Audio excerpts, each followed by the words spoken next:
इस कार्यक्रम के पुण्यार्चक हैं स्वर्गीय श्री सवाई लाल जैन जी की 18वीं पुण्य स्मृति में श्रीमती चिंतामणि सवाई लाल जैन परिवार, कन्नौज, मुंबई।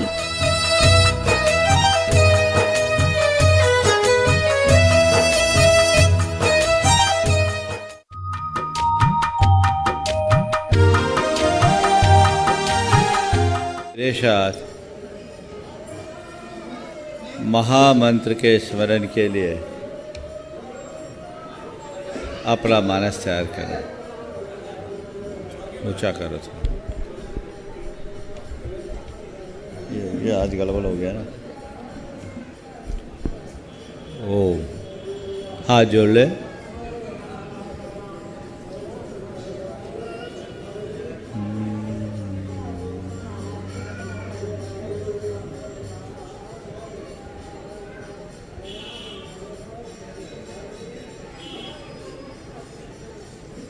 नमो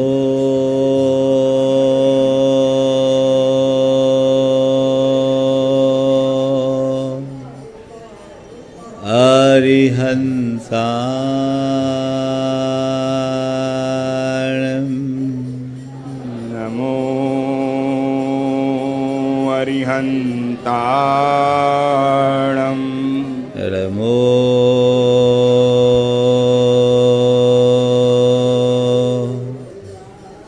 सिद्धाणं। नमो सिद्धाणं। नमो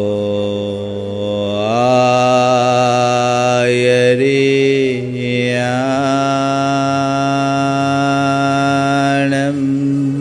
नमो आयर्याणं। नमो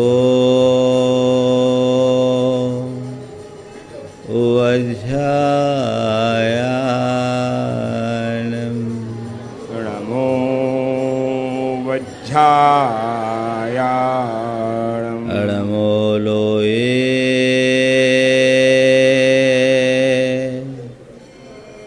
सवशाहुनं। नमो लोये सव्यसाऊणम्। एषो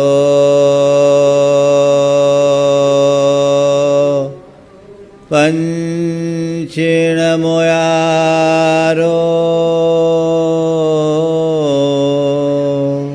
एषो पञ्चिणमो यारो। सव्वपावपणाशिनो।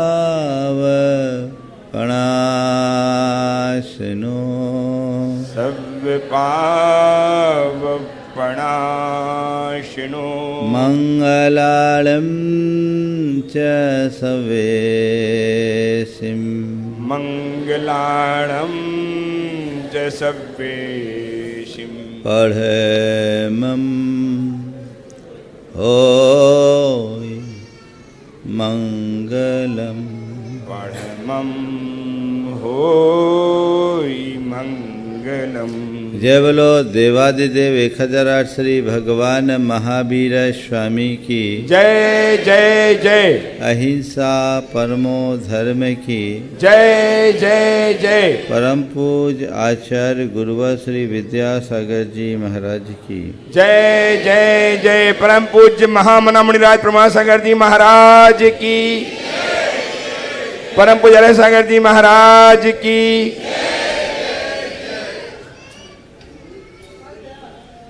जीवन में जब भी कोई अच्छा कार्य करने का प्रसंग आता है तो हमें बहुत सारी चीज़ों को जोड़ना पड़ता है। बुरे कार्यों के लिए चीज़ें सहज सुलभ हो जाती है, लेकिन अच्छे कार्यों के लिए बहुत कुछ करना पड़ता है और कई बार तो ऐसा भी होता है जुटाने पर भी चीज़ें नहीं जुटती। लेकिन जब ऐसी चीज़ें हमें हासिल हो जाती हैं और हम उसका लाभ उठाते हैं तो उसके आनंद की कोई सीमा नहीं होती। आज आप लोग भी बड़े आनंदित हो ना। आज से 10 बरस पहले की बातें आज फिर से याद आ गई।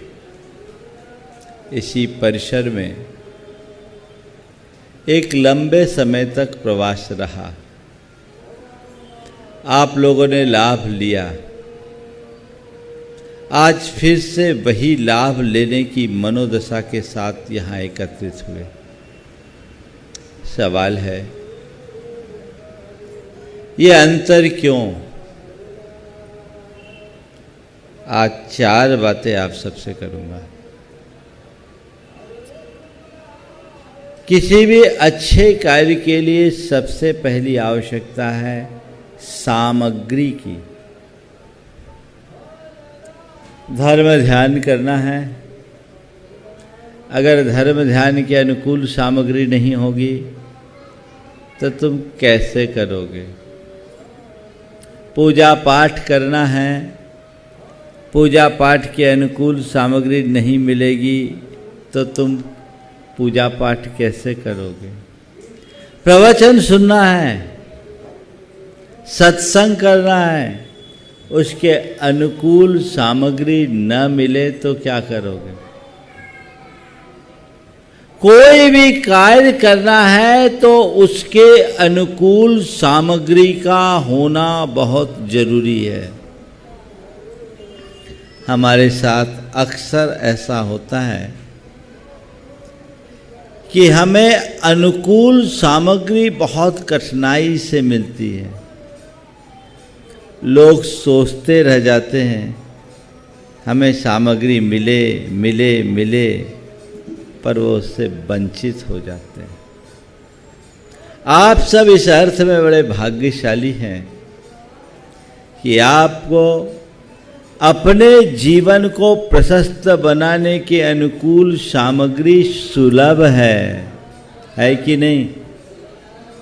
भगवान का मंदिर है, पूजा पाठ है, अन्य धार्मिक संयोग है, और अब तो जब से मीडिया का प्रभाव बढ़ा है, घर बैठे भी ढेर सारी धर्म ध्यान की सामग्री आपको इन चैनलों के माध्यम से सुलभ हो रही है ना?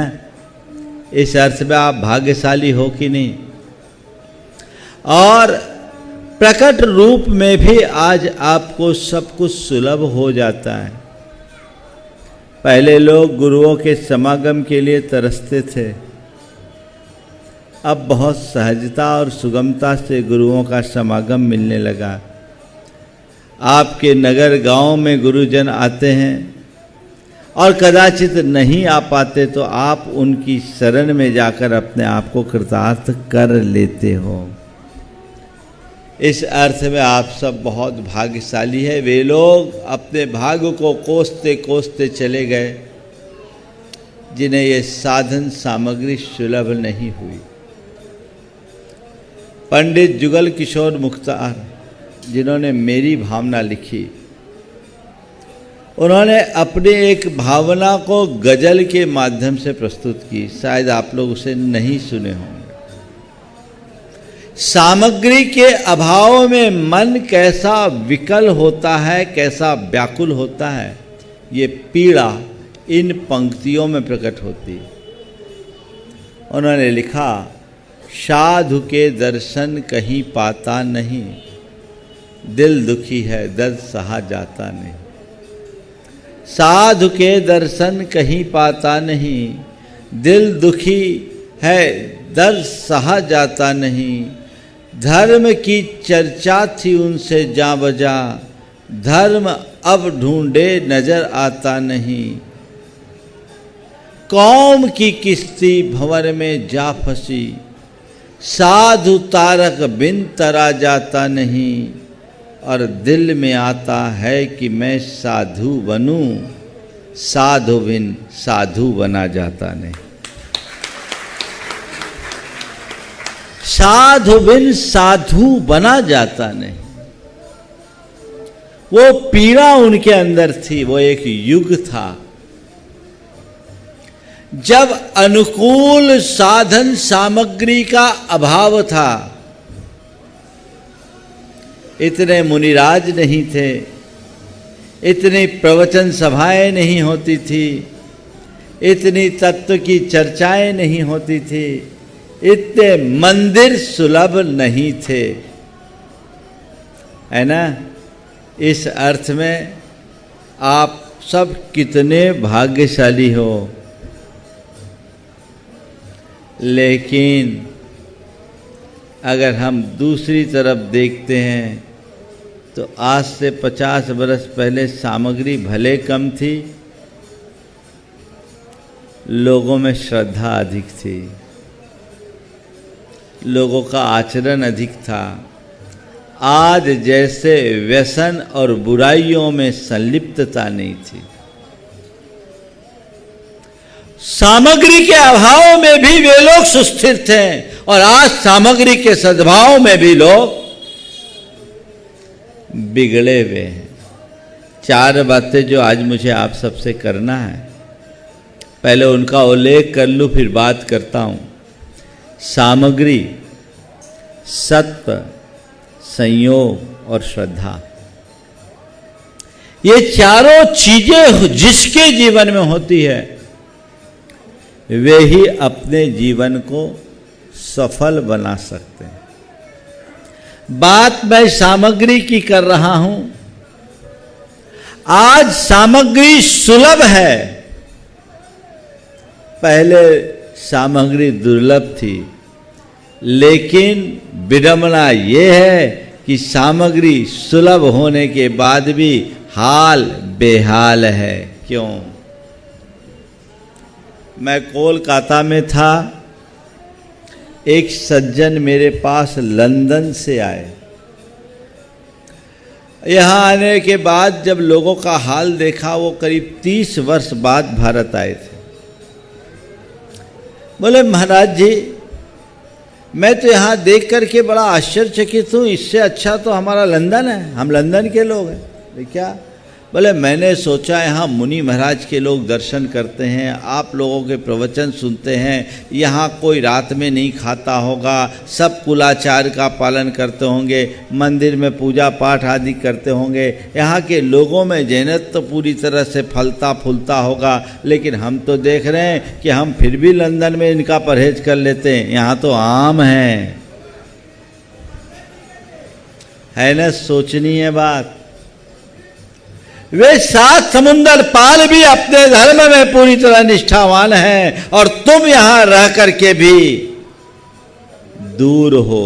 क्यों? सामग्री तो है पर श्रद्धा नहीं है। अपने अंदर वैसी श्रद्धा का भाव जगाओ। तो पहली बात, सामग्री के जुड़ने का, सामग्री को जोड़ने का जुटाइए, प्रयत्न पूर्वक जुटाइए। जितने जितने अनुकूल साधन मुझे सुलभ हो सके मैं उतना उतना जोड़ूं, क्योंकि मेरा जीवन केवल इसी में कृतार्थ होगा। साधन जोड़े, जितना जोड़ सकें। बहुत सारे लोग हैं जिनके जीवन में सामग्री का अभाव है, वो दुखी होते हैं। 1993 में गुरुचरणों में रामटेक में था, एक परिवार आया विशाखापत्तनम से। गुरुदेव के दर्शन करने के बाद मेरे पास आए। परिवार के प्रमुख की उम्र 67 साल की थी।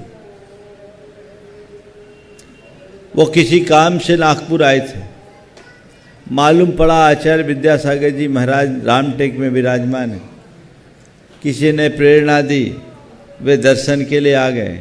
गुरुदेव के दर्शन करने के उपरांत गुरुदेव से तो कोई बातचीत उनकी नहीं हुई, मेरे पास आए। उनकी आंखें छल छला उठी। बोले गुरुदेव, बाबा बाबा, महाराज भी नहीं बोल पा रहे थे वे। बाबा, आज मुझे पहली बार समझ में आया कि जीवन का यह भी कोई रूप है, और मैंने अपने 67 साल की ज़िंदगी व्यर्थ कर दी।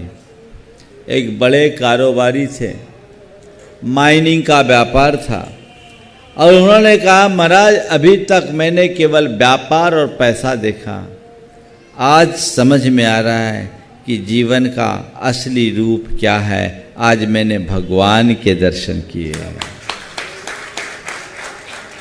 हमें कभी संयोग ही नहीं मिल सका। उन्हें लगा कि 67 वर्ष व्यर्थ चले गए।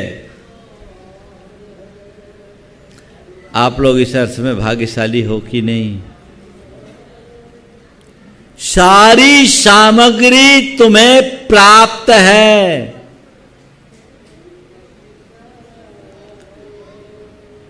कमी किसी चीज की नहीं है क्या?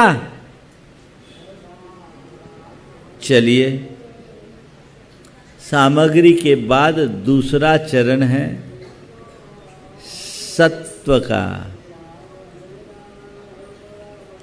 सामग्री तो मिल रही है, पर शरीर में ही जान नहीं है, सत्व नहीं है, अशक्त है। उठा नहीं जा रहा, बैठा नहीं जा रहा, चला नहीं जा रहा, फिरा नहीं जा रहा है, तो अब क्या करोगे? पड़े रहोगे और क्या करोगे? ऐसे अनेक लोग हैं जो सत्वहीन होने के कारण आज बिस्तर पर पड़े हैं। वो रोते आंसू बहाते कि काश मैंने पहले सही रास्ता पकड़ा होता तो आज मेरा ये हाल नहीं होता। आज मैं चाह करके भी कुछ नहीं कर पा रहा हूं। इस अर्थ में आप लोग कितने भाग्यशाली हो कि तुम सब के सब सत्वशील हो कि नहीं हो? सामग्री के साथ सत्व का होना बहुत दुर्लभ है। तुम जितने बड़े बुजुर्ग हो, भैया इसको थोड़ा बंद रखो,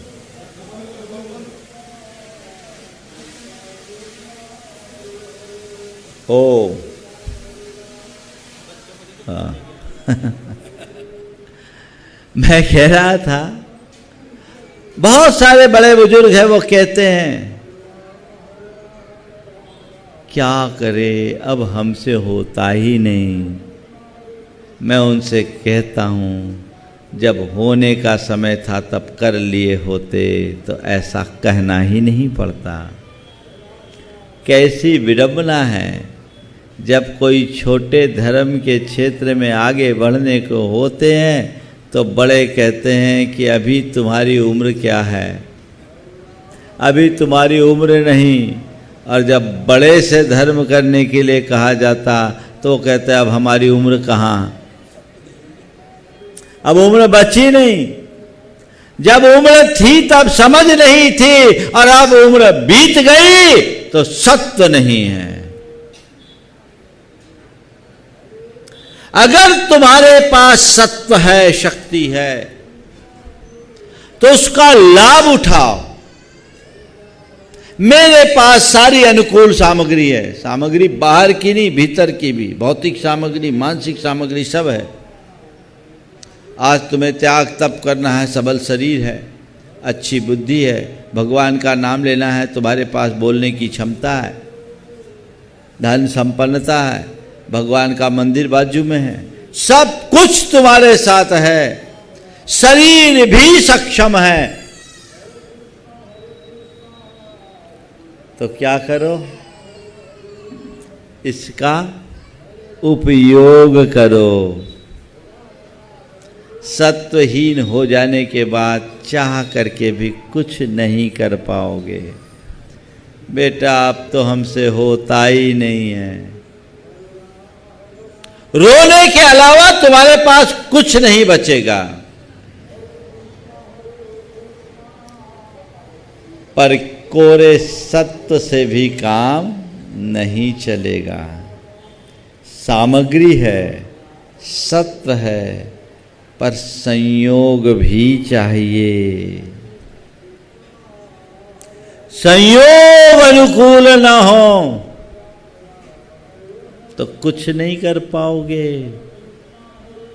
सब मन की मन में धरी रह जाएगी। एक स्थान की बात है, एक जगह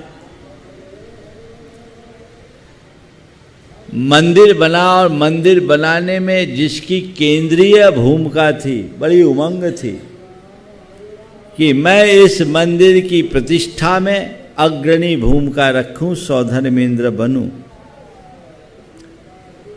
किसी चीज की कमी नहीं थी, मन में उदारता भी थी, संपन्नता थी, किसी बात की कमी नहीं। पर दुर्भाग्य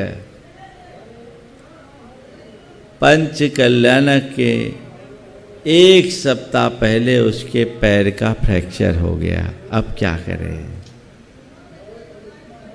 अपने भाग्य को रोता रह गया। अब मैं क्या कर सकता हूं? ये क्या हुआ? संयोग अनुकूल न होने पर आप चाह करके भी कुछ नहीं कर सकते। बहुत लोग हैं, कुछ नहीं तो सुआ सूतक लग गया तो धरा रह जाएगा। संयोग कब बिगड़ जाए कहा नहीं जा सकता। तुम सोचो कि मैं केवल बोली लेकर के सब कुछ पालूं तो असंभव। संयोग अनुकूल होना चाहिए और संयोग तुम्हारे हाथ में नहीं है।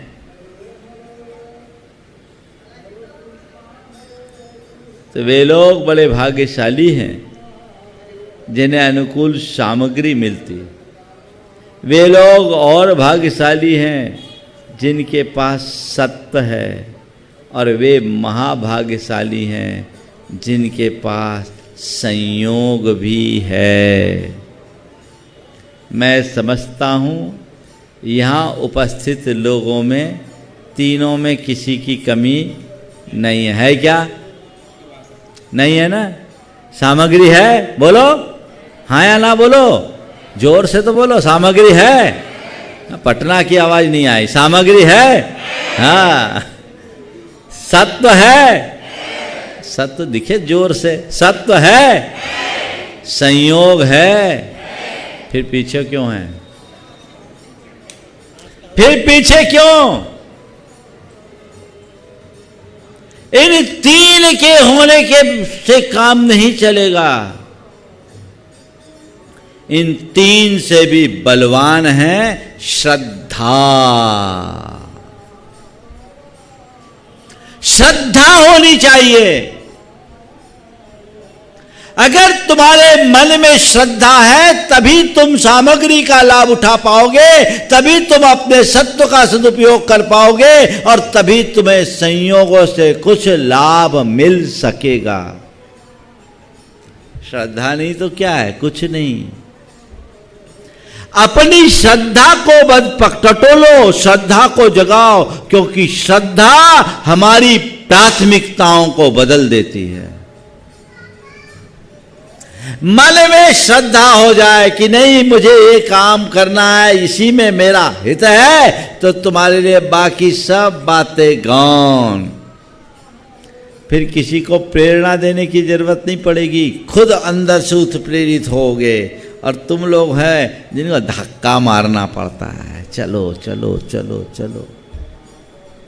जब तक श्रद्धा नहीं जगे तब तक प्रेरणा की जरूरत है। जिसके हृदय में श्रद्धा जग जाती है वो खुद औरों का उत्प्रेरक बन जाता है। अपने अंदर ऐसी श्रद्धा को जगाइए, प्रगाढ़ता के साथ जगाइए। कदाचित सामग्री का अभाव हो चलेगा, श्रद्धा होनी चाहिए। श्रद्धा के बल पर तुम अल्प सामग्री में भी महान लाभ ले सकते हो, और श्रद्धा के अभाव में बड़ी बड़ी सामग्री भी तुम्हारे काम नहीं आती। एकलव्य की श्रद्धा को देखो। एकलव्य इतना बड़ा धनुर्धर बना, किसके बूते? किसके पूत है? बोलो। उन्हें द्रोणाचार्य तो नहीं मिले ना। द्रोणाचार्य नहीं मिले, उन्होंने इनकार कर दिया कि मैं तुम्हें ये विद्या नहीं दे सकता। एकलव्य ने कहा गुरुदेव अब मैं तो सीखूंगा और आपसे ही सीखूंगा और आप दोगे, मुझे विश्वास है, केवल आपसे ही सीखूंगा। कहानी के विस्तार में मैं नहीं जा रहा हूं, लेकिन एकलव्य की श्रद्धा के चमत्कार का एहसास जरूर कराना चाहता हूं। मुझे सीखना है और केवल आपसे ही सीखना है। कहते हैं अर्जुन साक्षात द्रोणाचार्य से जो नहीं सीख पाया, द्रोणाचार्य की मूर्ति के बल पर एकलव्य ने वह सब कुछ सीख लिया। किसने सिखाया? श्रद्धा ने। आज मैं आप लोगों से केवल इतना कहना चाहता हूं, अपनी श्रद्धा को बलवान बनाइए। बाकी चीजें 4 दिनों की है, सब छूट जाएगी। ये मौज मस्ती, ये भोग विलास, ये मटर गश्ती तुम्हारे काम में नहीं आने वाली। जीवन को सही दिशा में नियोजित करो। तुम बड़े भाग्यशाली हो कि तुम्हें भगवान की शरण प्राप्त हुई, गुरुओं का मार्गदर्शन मिल रहा है। ये सब पाकर के भी अपने जीवन में बदलाव नहीं लाते तो तुमसे बड़ा अभागा इस संसार में कोई दूसरा नहीं होगा। अपनी चेतना को जगाइए, जीवन को रूपांतरित करने के लिए संकल्पित हो जाइए। मेरी श्रद्धा बलवान हो। श्रद्धा अगर ठीक होती है तो आचार, विचार, व्यवहार सब अपने आप बदल जाता है। आज के समय में हम देख रहे हैं कि मनुष्य के चरित्र में बहुत अधिक गिरावट है। एक बार एक पत्रकार ने, महावीर जयंती का समय निकट था, एक प्रेस वार्ता की गई। मुझसे एक पत्रकार ने सवाल किया कि आज भगवान महावीर के इतने उत्तम संदेश और आप जैसे संदेश वाहकों के होने के बाद भी लोगों के चरित्र में इतनी गिरावट क्यों? मैंने कहा इसकी एक ही वजह है, वह है सांस्कृतिक निष्ठा का अभाव। आज जो लोगों में गिरावट है, उनकी निष्ठा कमजोर हो गई, उनकी श्रद्धा दुर्बल हो गई, इसलिए वे अपनी सब बातों को गौण करने लगे। पहले के लोगों में और आज के लोगों में एक ही अंतर है। पहले के लोग अपने उसूल के लिए जीते थे, आज के लोगों का कोई उसूल नहीं बचा। ये जो परिवर्तन है ये बहुत चिंतनीय है, गंभीर है। मैं यहाँ उपस्थित सभी लोगों से और जो लोग इस कार्यक्रम को घर बैठे देख सुन रहे हैं उन सब से कहूँगा, 2 दिन बाद महावीर जयंती मनाने जा रहे हैं।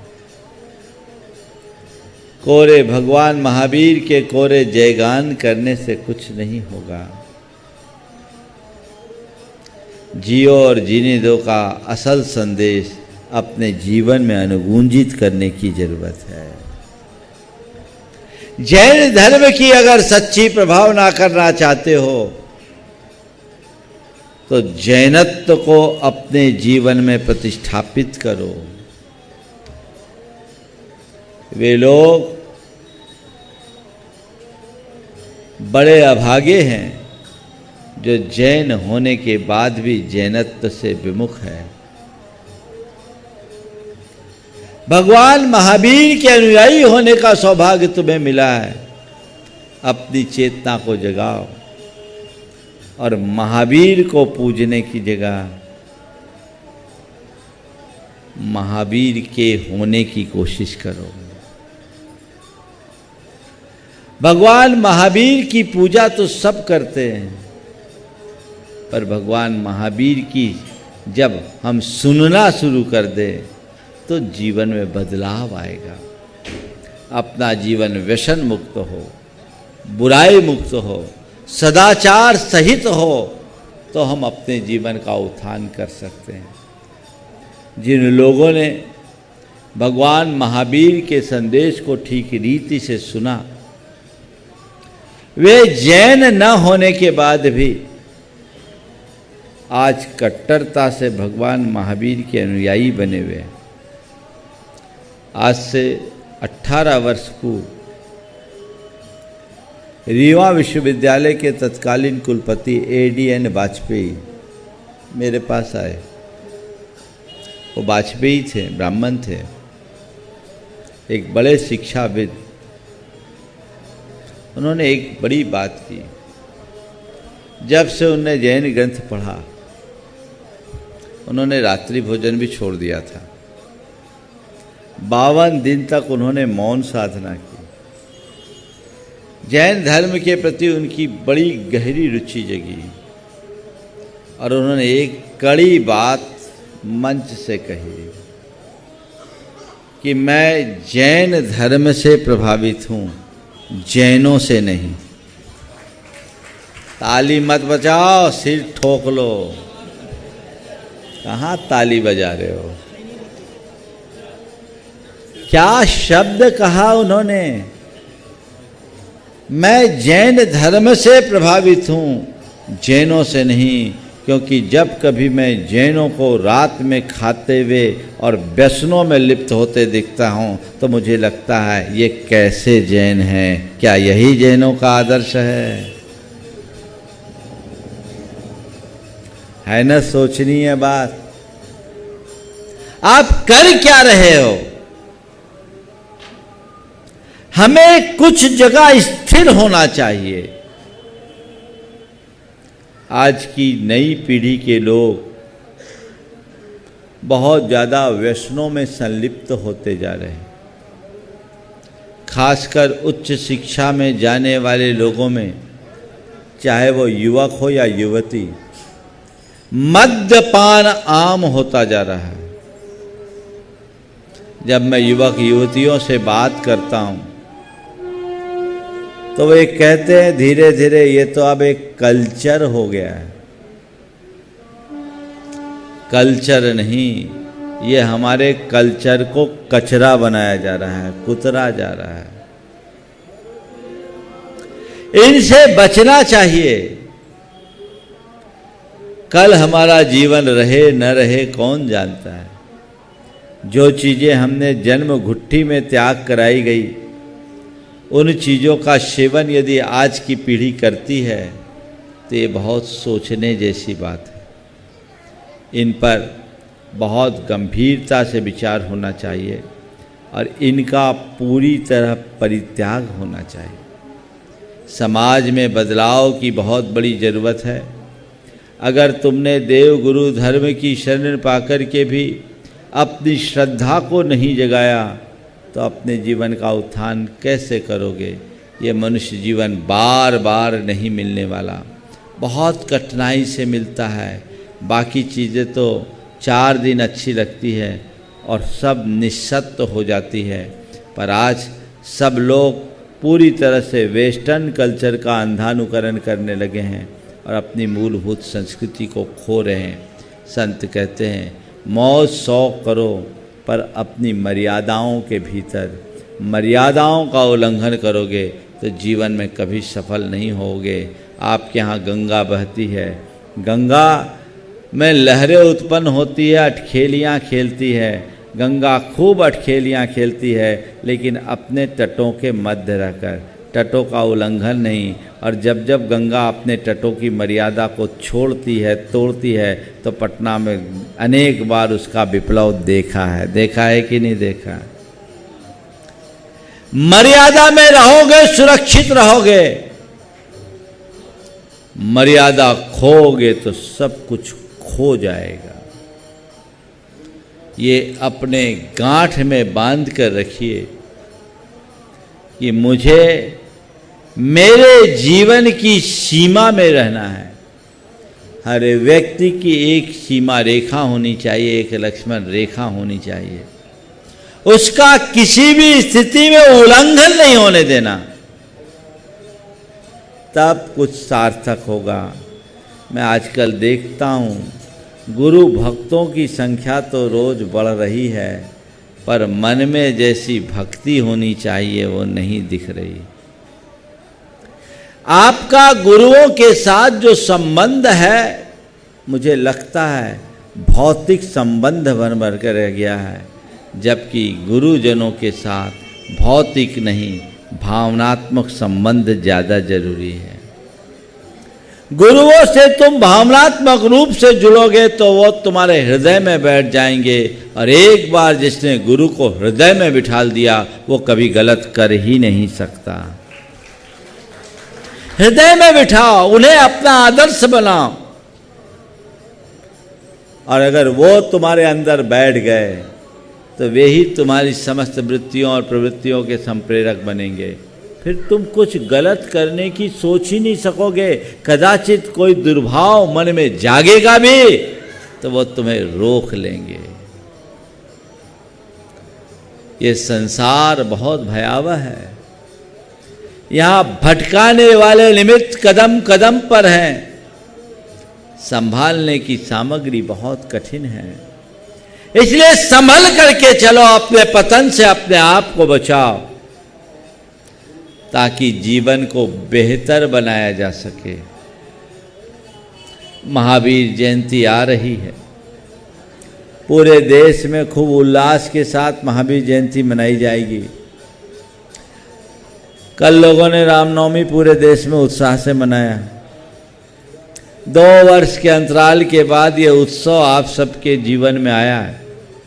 महावीर जयंती के लिए भी आपका उल्लास दिखेगा, अच्छे से मनाओगे, और मैं भी चाहता हूँ इस बार 2 साल की कसर निकल जाए।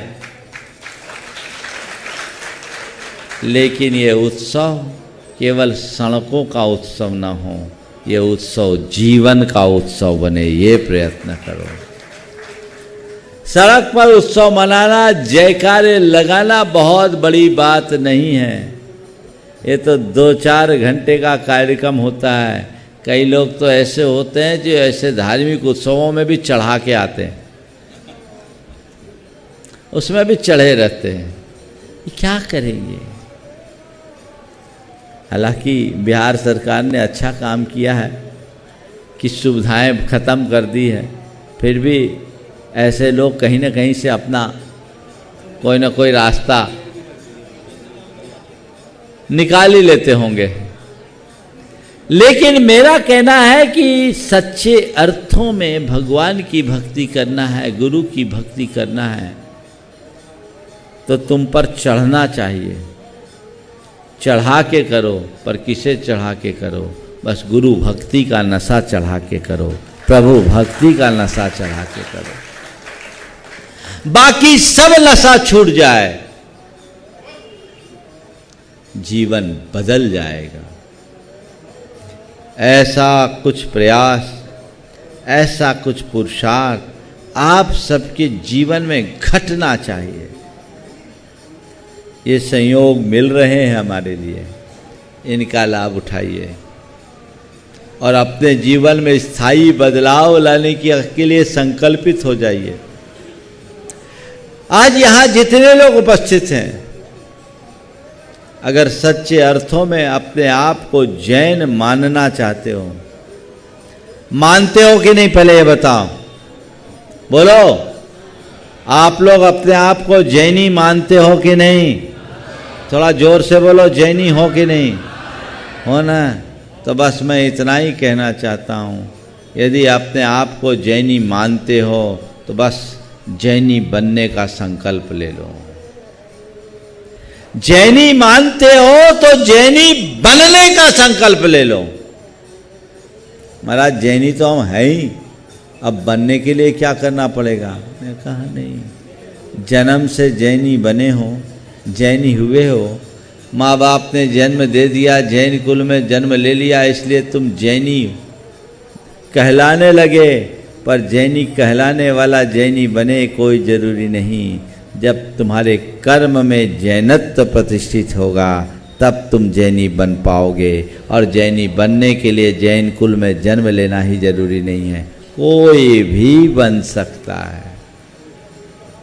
अपने आचरण की पवित्रता का संकल्प लीजिए। मुझे अपने आचार विचार व्यवहार में बदलाव लाना है, जीवन को एक आध्यात्मिक दिशा देना है। व्यसन जो हमारे जीवन का आधा पतन करता है उसे तिलांजलि देनी है, तब न जैनी कहलाओगे। थोड़ा सोचो, जब आप एक समय था जब जैनियों के लिए कहीं आमंत्रित किया जाता था तो लोग उनके लिए सारा प्रबंध दिन में किया करते थे। और अब अगर कोई प्रबंध करे भी तो वहाँ खाने वाला इक्का दुक्का मिलेगा, वो बेचारा शर्माएगा। बाकी कहते हमारा तो चलता है।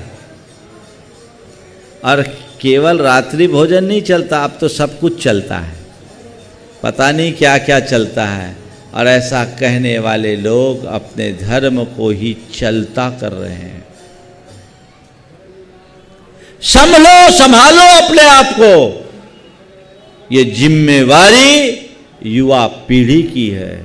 युवाओं जागो, तुम्हारे कंधे पर परंपरा का एक बहुत बड़ा दायित्व है। इस रथ को आगे लेकर के चलना है। तो ये तभी संभव होगा जब तुम खुद में बदलाव लाओगे, अपने हृदय की श्रद्धा को बलवती बनाओगे, उसे जगाइए, मन में संकल्पित हो जाइए कि मैं अपने जीवन में उन बातों को किंचित भी स्थान नहीं दूंगा जिनसे मेरे चरित्र में दाग लगता हो। आप लोग तैयार हैं इसके लिए? बोलो, थोड़ा युवा लोग हाथ उठाओ तो। कितने लोग हैं इस सभा में उपस्थित जो आज संकल्प लेंगे कि महाराज मैं किसी प्रकार से मद्यपान नहीं करूंगा? थोड़ा हाथ उठाओ। महिलाएं, अब तो सबको उठाना पड़ेगा। हाँ, बराबरी की भागीदारी आजकल कहते हैं महाराज महिलाएं सब में बराबर हो गई। थोड़ा दोनों हाथ उठाओ। हाँ, ये बात। पटना तो बहुत साफ है, गंगा के बाजू में है, हालांकि सड़क पर गंदगी दिखाई पड़ती है। मन साफ होना चाहिए, स्वच्छ होना चाहिए, तब जीवन में बदलाव आएगा। ये बदलाव हमारे अंतरंग में घटे, हम अपने जीवन को आगे बढ़ाएं, जीवन को सफलता के शिखर तक पहुंचाए। ये पुरुषार्थ सबका होना चाहिए। मीठापुर में आए हैं, मेरी बातें हो सकता है कड़वी लगी हो, पर मैं तो मीठी बना करके ही देने की कोशिश करता हूँ। ये इसका परिणाम जरूर मीठा होगा।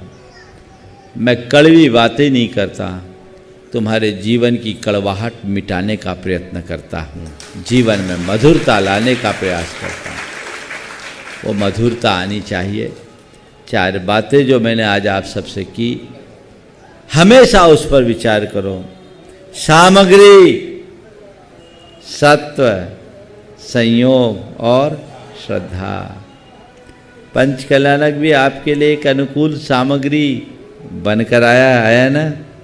कितना बड़ा निमित्त बनकर आया।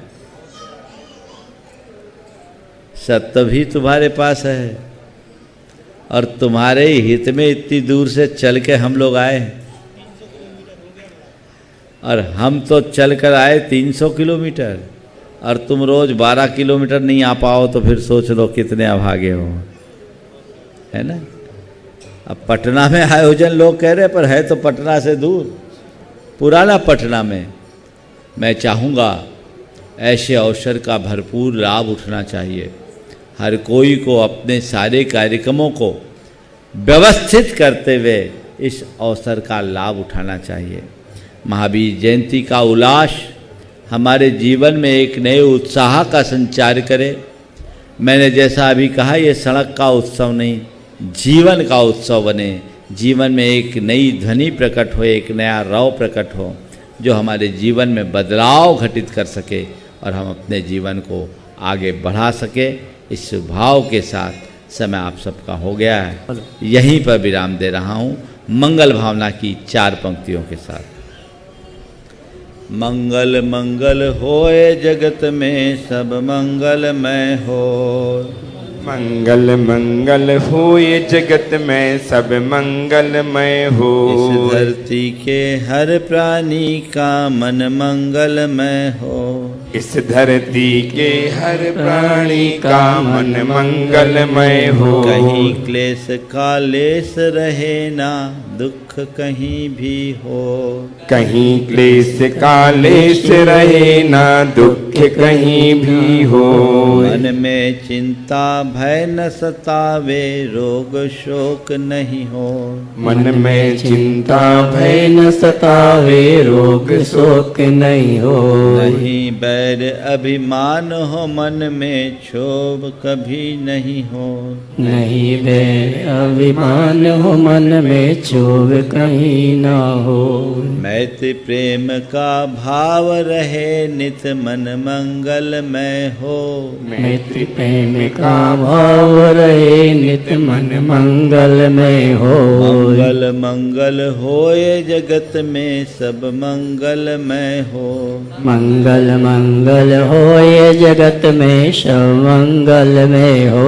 इस धरती के हर प्राणी का मन मंगलमय हो। इस धरती के हर प्राणी का मन मंगलमय हो। मंगलमय हो प्रात हमारा, रात सुमंगल हो। मंगलमय हो प्रात हमारा, रात सुमंगल हो। जीवन के हर पल हर क्षण की बात सुमंगल हो।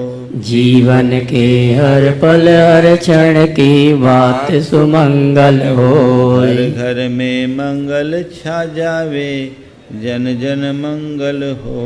घर घर में मंगल छा जावे, जन जन मंगल हो। इस धरती का कण कण पावन औ मंगलमय हो। इस धरती का कण कण पावन और मंगलमय हो। मंगल मंगल होए जगत में सब मंगलमय हो। मंगल मंगल होए जगत में सब मंगलमय हो। इस धरती के हर प्राणी का मन मंगलमय हो। इस धरती के हर प्राणी का मन मंगलमय हो। जय बोलो परम पूज्य आचार्य गुरुवर श्री विद्यासागर जी महाराज। जय जय जय परम पूज्य महामना मुनिराज प्रमासागर जी महाराज की। परम पूज्य राय सागर जी महाराज की। देखिए, मेरे यहाँ आने के पहले से यहाँ के मंदिर के संदर्भ में मुझसे बार बार अनुरोध किया जा रहा है। मैं चाहूँगा कि कोई भी विचार करने से पूर्व एक बार मेरे पास समाज के कुछ प्रमुख जन बैठ जाए। बहुत अच्छी भावना है कि हम मंदिर को भव्याति भव्य रूप दें। समाज है, जितनी अच्छी समाज वहाँ का मंदिर भी उतना ही भव्य होना चाहिए। लेकिन अब हम यहाँ आए हैं, आज पहले भी आए, पहले इस तरफ दृष्टि नहीं गई, आज कुछ चीज़ों को हमने ध्यान से देखा है। इसलिए जो भी लोग हैं आज आहारचर्या के बाद बैठ लें, ताकि जो भी आपके समाज के हित में अच्छा निर्णय हो सके वो हो सके। क्योंकि आपको पता है आपके पास केवल 2 दिन का समय है, और हम तो ऐसे ही बोलते हैं ज़िंदगी 2 दिन की है, जो कुछ करना है सब कर ले। इसलिए इसको आहारचर्या के उपरांत, अथवा अभी मेरे पास 15 मिनट का समय है, अभी अगर लोग सुलभ हैं तो अभी भी बैठ सकते हैं और बैठ के बातचीत कर ले, उसके उपरांत आगे की व्यवस्थाएं करें। बोले परम पूज्य मुनि श्री प्रमाण सागर जी महाराज की। बोले इस कार्यक्रम के पुण्यार्चक थे स्वर्गीय श्री सवाई लाल जैन जी की 18वीं पुण्य स्मृति में श्रीमती चिंतामणि सवाई लाल जैन परिवार, कन्नौज, मुंबई।